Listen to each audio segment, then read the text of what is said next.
की शुरुआत हुई 1939 में, जहाँ टेप रिकॉर्डर में हम एक बच्ची को देखते हैं। ये बच्ची हाथ में क्रॉस लेकर आसमान की तरफ करती है, साथ साथ दुआ भी मांग रही थी। ऐसा होते ही वहाँ अंधेरे से रोशनी आ गई, क्योंकि पहले सूरज ग्रहण लगा हुआ था। अब क्योंकि उसकी दुआ कबूल हो गई थी, इसलिए सब उसे अपने लिए मसीहा समझने लगे। वो उम्मीद भरी नजरों से बच्ची को देखते हुए उसके पास आकर जमा हो जाते हैं। उन सब ने भी अपने अपने हाथों में क्रॉस पकड़े हुए थे। इसके बाद कहानी 10 साल की बाद की दिखाई गई। ये वक्त होता है 1949 का। हम एक सिस्टर को देखते हैं जिसका नाम नारसीसा होता है, जो सामान लेकर एक चर्च में आती है। उसने देखा कि चर्च पर बहुत सारे गोलियों के निशान हैं। तभी यहाँ एक और नन सिस्टर आई, जो यहाँ की हेड नन थी। वो नारसीसा को अंदर लेकर गई। बताती है कि जंग के बाद जब यहाँ पर अमन शांति हुई, तो तब तक चर्च के पुराने लोग इस जगह को छोड़कर जा चुके थे। पुराने लोगों में अब बस मैं हूँ, एक सिस्टर और मदर सुपीरियर है। अब ये चर्च गरीब बच्चों का स्कूल और हॉस्टल बना दिया गया है। गरीब लोगों के बच्चे यहाँ आकर पढ़ाई करते और रहते हैं। अब नारसीसा मदर सुपीरियर से जाकर मिलती है, जो इस स्कूल और हॉस्टल को चला रही थी। नारसीसा इस कमरे में उसी बच्ची की तस्वीर को देखती है, जिसे हमने शुरुआत में देखा था। दरअसल ये बच्ची और कोई नहीं बल्कि सिस्टर नारसीसा ही थी। इनकी बातचीत के दौरान हमें पता चला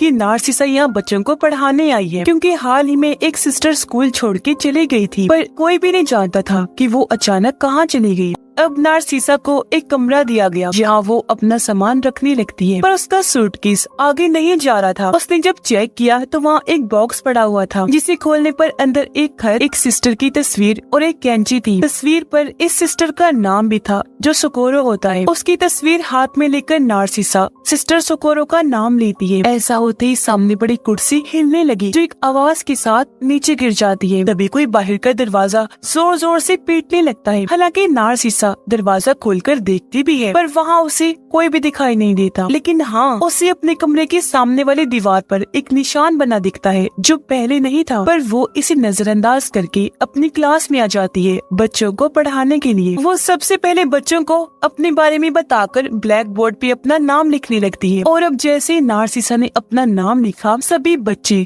अजीब तरह से डरने लगे। मुँह ही मुँह में कुछ बोलने लगती है। एक बच्ची रोजा तो इतनी डर जाती है कि उसका टॉयलेट ही निकल जाता है। क्लास खत्म होने के बाद नारसीसा रोजा के पास आई, पूछती है कि जब मैंने ब्लैक बोर्ड पर अपना नाम लिखा था, तो तुम और सारे बच्चे क्यों डर रहे थे? पर रोजा के कुछ भी बताने से पहले उसकी जुड़वा बहन रोजा को बोलने से मना करती है कि वो नारसीसा को कुछ न बताए। अब जब नारसीसा अपने कमरे में आई, तो उसने देखा कि दीवार पर बना वो निशान, जो मैंने पहले भी देखा था, वो अब थोड़ा और बढ़ गया है। रात ही रात में किसी ने वहाँ एक और लकीर खींच दी थी, पर नारसीसा अभी भी इस पर इतना ध्यान नहीं देती। बाद में मदर सुपीरियर उसे एल्बम दिखाती है, जिसमें उन सिस्टर्स और नन्स की भी तस्वीरें थी, जिन सबकी यहाँ काम करते करते मौत हुई। एल्बम में एक तस्वीर गायब थी, जो देखकर नारसीसा समझ जाती है कि ये गायब तस्वीर जरूर सिस्टर सोकोरो की होगी, जो उसे कमरे में मिली थी। वापिस अपने कमरे में आकर सिस्टर सोकोरो की तस्वीर देखने लगती है। एक बार फिर कुर्सी हिलने लगी, जो आवाज के साथ नीचे गिर जाती है। पहले की ही तरह फिर से कोई जोर जोर से दरवाजा पीटने लगा। वो कान लगाकर सुनती है,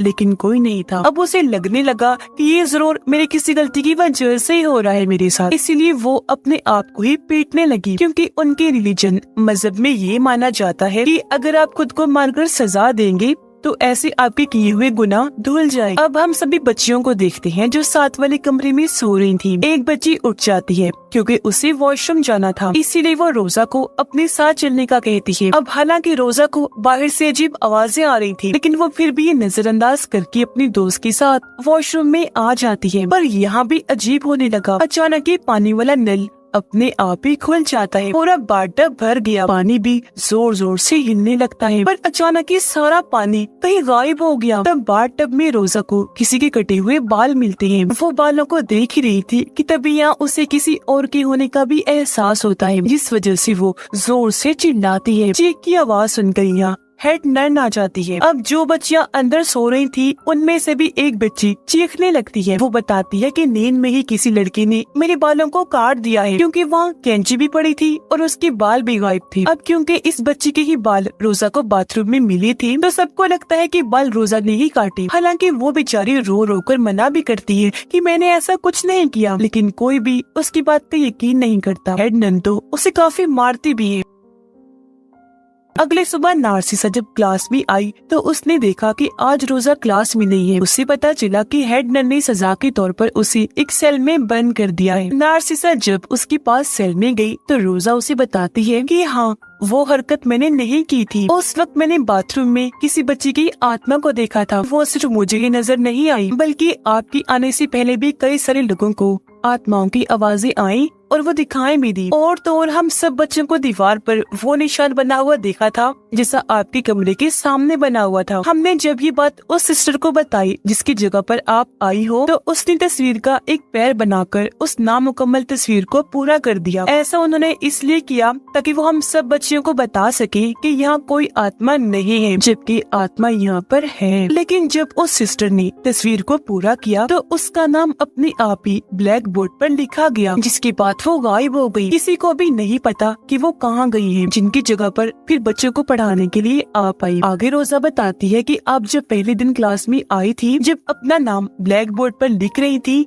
तो यही वजह है कि सारे बच्चे डर रहे थे, क्योंकि एक बार अगर किसी का नाम ब्लैक बोर्ड पर लिखा गया तो इसका मतलब कि उसका मरना या गायब होना तय है। शाम के वक्त नार्सिसा जब वापस आई तो उसने देखा कि एक सिस्टर किचन में मोमो जैसी कोई डिश बना रही है। पूछने पर उस सिस्टर ने बताया कि ये कल सुबह का बच्चों का नाश्ता है। वो नार्सिसा को भी एक मोमो खाने को देती है ताकि वो बता सके कि इसका जायका कैसा है। नार्सिसा वो खा तो लेती है लेकिन उसका जायका काफी अजीब था और अब अचानक ही उसके मुंह से खून और वो चीज आने लगती है जो उसने खाई थी। पता चला कि वो मोमो नहीं बल्कि इंसानी आंखें हैं, जो देखकर नार्सिसा का दिल खराब हो जाता है। उसे बहुत बुरा लगा और अब वो जैसे सामने देखती है पता चला कि ये आंखें और किसी की नहीं बल्कि उस सिस्टर की थी, जो अब बिना आंखों के बहुत डरावनी लग रही थी। उसे ऐसी हालत में देखकर नार्सिसा बुरी तरह डर जाती है, जोर से चिल्लाने लगी। वो फिर भागकर एक कमरे में आ गई जहाँ कोई उसका गला और पूरा जिस्म दबाकर मारने की कोशिश करता है, क्योंकि उसका चेहरा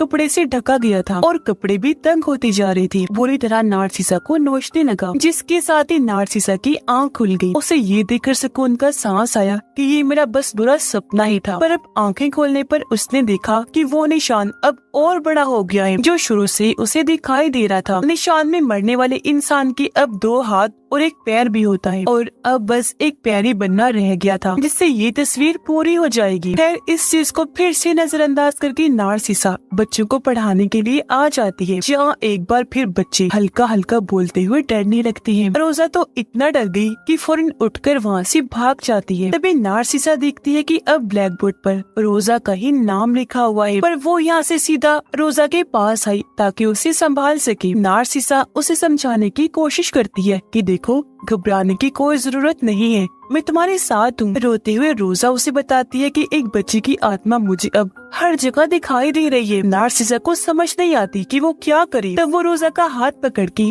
तस्वीर का आखिरी पैर बनाकर उस तस्वीर को पूरा कर देती है ताकि पहले वाली सिस्टर की ही तरह उसे बता सके कि यहाँ कोई आत्मा नहीं है। पर अचानक रोजा फिर से डर गई। नार्सिसा को कहती है कि तुम्हारे पीछे कोई है, पर अब वो बच्चे की आत्मा नहीं बल्कि डरावनी औरत है। जैसे नार्सिसा उसे देखने के लिए मुड़ी, वहाँ पर कोई भी नहीं था, पर अब वापस देखने पर रोजा गायब हो जाती है। नार्सिसा काफी घबरा गई। वो और रोजा की जुड़वा बहन हर जगह उसे ढूंढती है लेकिन वो कहीं भी नहीं मिली। घबराहट में नार्सिसा हेड नन को भी बता देती है कि रोजा गायब हो गई है, पर वो तो नार्सिसा को ही डांटने लगती है। वो उस पर काफी भड़की, ये स्कूल छोड़ जाने को कहती है। ऐसा लग रहा था जैसे हेड नन ये नहीं चाहती कि यहाँ जो कुछ भी हो रहा है नार्सिसा उसके बारे में पता लगवाए। पर नार्सिसा रोजा को ढूंढते हुए अब एक छोटे से कमरे में आ गई, पर वो यहाँ से बाहर जा ही नहीं पाती क्योंकि दरवाजा बंद करके कोई उसे यहाँ कैद कर देता है। तभी उसे सामने कई सारी आंखें दिखाई देने लगती हैं और पीछे से ढेर सारी हाथ आकर नार्सिसा को पकड़ लेते हैं, उसे डराने और मारने की कोशिश करती हैं।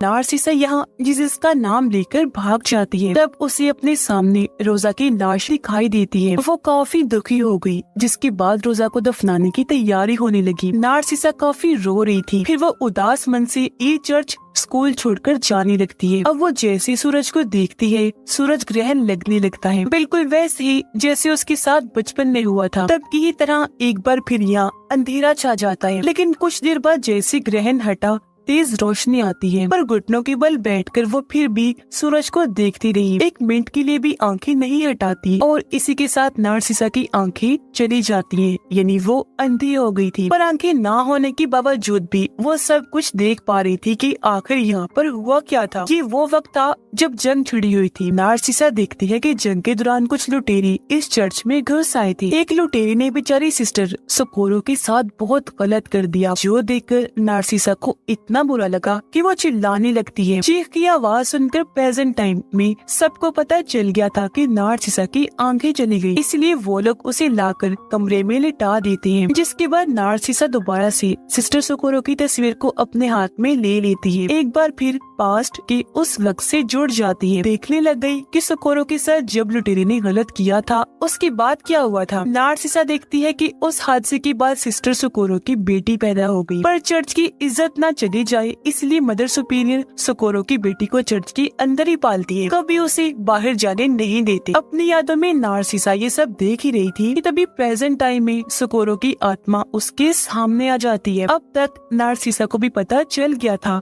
कि सिस्टर सोकोरो के साथ पास्ट में कितनी ज्यादती हुई है, इसीलिए वो उस पर तरस खाकर सिस्टर सोकोरो का हाथ थाम लेती है। हाथ के पकड़ते ही नार्सिसा सोकोरो के साथ पास्ट में आ गई, जहाँ उसने देखा कि सोकोरो की बेटी बड़ी हो गई है। अब एक दिन उस बच्ची को तेज बुखार हो गया, लेकिन मदर सुपीरियर, हेड नन और दूसरी सिस्टर उसे डॉक्टर के पास नहीं लेकर जाती। उनकी सोच थी कि अगर वो चर्च से बाहर गई तो सबको पता चल जाएगा कि ये बच्ची सिस्टर सोकोरो और उस लुटेरे की है, तो चर्च की काफी बदनामी होगी। तो इसीलिए वो लोग सोकोरो को एक कमरे में बंद करके उसकी बच्ची का बुखार खुद ही ठीक करने की कोशिश करते हैं। वो तेज ठंडे पानी से बाथ टब को भरकर बच्ची को उसमें लिटाने की कोशिश करते हैं, पर पानी बहुत ज्यादा ठंडा था, इसलिए बच्ची हाथ पाँव मारने लगती है। पर इस बीच बच्ची का सर जोर से टकरा गया, खून निकलने लगता है। अचानक ही बच्ची ने हरकत करना बंद कर दी, यानी कि उन लोगों के हाथों बच्ची की जान चली गई। अपनी बेटी के मरने का जब सोकोरो को पता चला तो वो इस गम को बर्दाश्त नहीं कर पाई और अपनी जान ही ले लेती है। और अब पास्ट में ये सब होते हुए देखकर नार्सिसा को बहुत बुरा लगा। वो उस कमरे को खोल देती है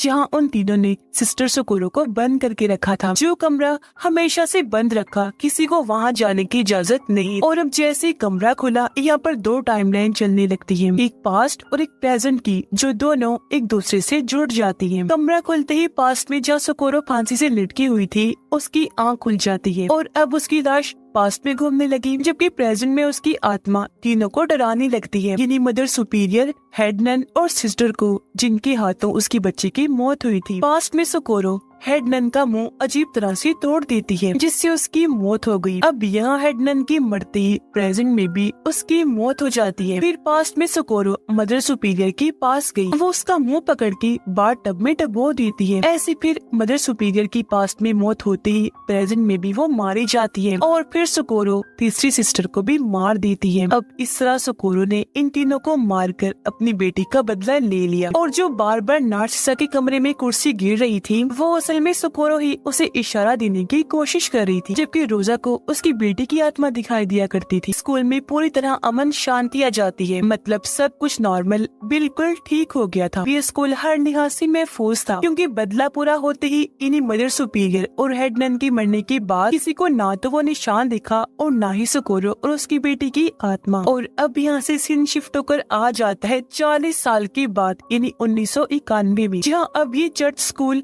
काफी बड़ा और अच्छा बन गया था। यहाँ पर नए नए बच्चे आकर पढ़ा करते थे, जिसे अब नार्सिसा ही चला रही थी, जहाँ वो काफी बूढ़ी हो गई थी, पर अभी भी बच्चों को पढ़ाया करती थी। इसी के साथ ही इस फिल्म की कहानी यहीं पर खत्म हो जाती है।